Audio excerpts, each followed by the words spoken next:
I want to begin by acknowledging that the UBC Vancouver Point Grey campus is located on the traditional, ancestral, and unceded territory of the Musqueam people, and we are privileged to live, learn, and work on this land.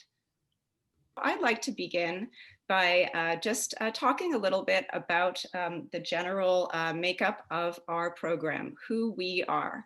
So we are one of the largest and the oldest creative writing programs in North America.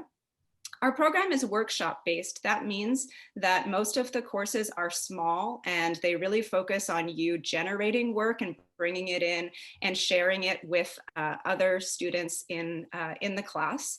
So it's very much studio-based as opposed to, let's say, seminar or theory-based, although the workshop classes do, of course, include some reading and craft and theory. One of the real distinguishing features of our program is the number of genres that we offer. There are 10 genres available, a really amazing and rich array of genres. And as a student in the program, you would have the opportunity to explore a number of them. You'll be required to work in at least 3 genres. Other distinguishing features of our program, we offer hands-on paid teaching experience through TA positions in our large undergraduate classes. So that's an excellent opportunity for any of you who may be interested in using the MFA degree as a gateway into future teaching positions.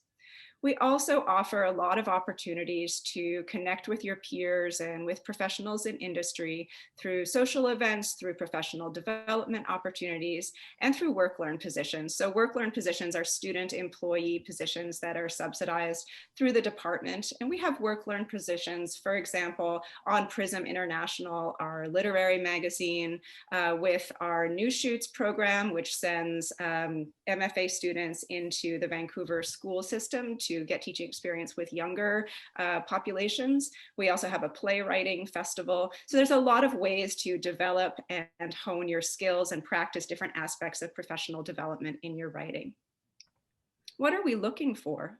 Oh, sorry, can you come back? We're looking for applicants who are really interested in engaging with this multiple genre approach that we have. We're also looking for people who are really collaborative because, as I said, the workshops are very much focused on reading and writing and discussing each other's work. We're interested in people who want to challenge themselves and get out of their creative comfort zones. So you may already have lots of experience writing fiction and poetry, but you're interested in trying your hand at screenwriting or writing comics or nonfiction or any of the other genres that we offer. That's excellent for us, and I think you'd have a great experience here. Another big component of the program and something that draws people to us is the experience of writing a thesis. So this would be a kind of capstone experience of the program where you're going to write a book length or production length work in a particular genre in the experience of working directly one-on-one with a thesis supervisor. Okay, now I'm ready for the next slide. Thanks, Annabelle. So this is just to give you a sense of the number of faculty we have available to work with you as thesis supervisors and the kinds of genres that you can work in. So I won't go through and read all the names, but you can certainly go on our website and see them. So we have a number of faculty who can work with you in fiction across a range of kind of subgenres in fiction, whether literary or speculative, also screen and TV. People who can work with you in poetry, in creative nonfiction, writing for young adults, young people and children, playwriting, graphic forms, lyric and libretto. So these are all practicing writers who have experience working in their own fields, who would be working with you in a kind of sustained mentorship process for your MFA thesis. Can I just jump into and say this is actually a subset of our larger faculty. What we've listed here are the people who do thesis supervision, but we also have people like the lovely Zach who are teaching the program as well as adjuncts. They don't take thesis students, but we have even more faculty than this for you to study with. Good point. Thanks, Annabelle. So these are the kinds of degree options that you would have. So we have 2 different streams in the MFA program. We have the on-campus MFA, which is typically involves full-time study, a mix of synchronous, asynchronous, and blended classes. If you're not deeply immersed in the world of education right now, you might not be hearing those terms as much as the rest of us are, but those mean synchronous would be classes that meet kind of live in real time. Asynchronous is more text-based across a larger window of time that you can come to based on your own availability, and blended. Of course, typically we would have more in-person meeting classes in this MFA. COVID-19 has changed the nature of on-campus meetings for all of us, but someday I would imagine we will be getting back to more of a in-person on-campus experience.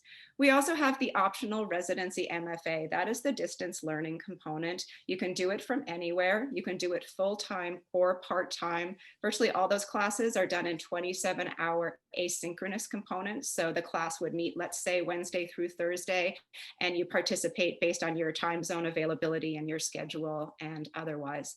For both of those classes, the same curriculum applies, the same number of genres, and there's no difference in terms of the kinds of classes that you would take. It's mainly a distinction in terms of on-campus or more focused online.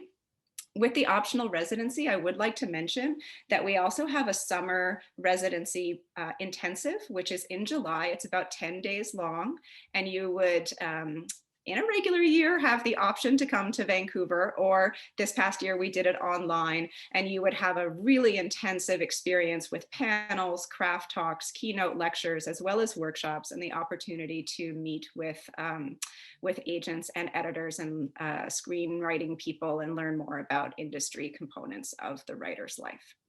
We also have some joint programs that I want to make sure that I mention. We have a joint MFA in creative writing and theater, a joint program in MFA in film production and creative writing, as well as an MA in children's literature called MACL, which is an interdisciplinary program that crosses a number of different programs and units.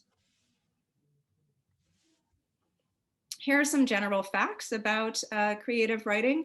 We accept approximately 20 in each stream, so 20 on campus, 20 optional residency. In 2019, we had 165 applicants on campus and 105 in optional residency. Our current number of total on-campus MFAs is 60 and 113 in the optional residency. In terms of awards, these are available to students who are full-time. We offer some graduate entrance scholarships. You don't have to apply, we just give it to you. There are also international tuition awards and a number of other awards that you would need to apply for, and we can help you give advice on that. The CGSM, Aboriginal Graduate Fellowship, and affiliated awards. These are the tuition rates. The tuition does vary a little bit between the two programs, as well as depending on whether you are a domestic or international students.